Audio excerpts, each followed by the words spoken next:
হায়রে কেমনে কারবালার ঘটনা বলি, এই মুহূর্তে যদি কারবালার ঘটনা না করতো,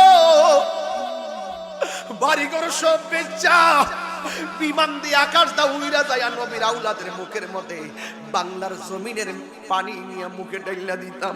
কেমনে তোরা হুসাইনের জন্য পানি বন্ধ করলি? তোরা রোজ হাসরে কি জবাব দিবি হুসাইনের নানার সামনে? এ যুবক, ইমাম হুসাইন কই আলী আকবর, তোর কণ্ঠ শুনলে আমার নানার মতন মনে হয়, এই জন্য আমি তোমার দিব না, তুমি যাইতে পারবা না। ইমাম আলী আকবর কেমন বাপের পোলা, ডাক দিয়ে বলে, বাবা গো, আমি যদি যুদ্ধের ময়দানে না যাই তাইলে আপনার নানা জান কি খুশি হইব না বেজার হইব?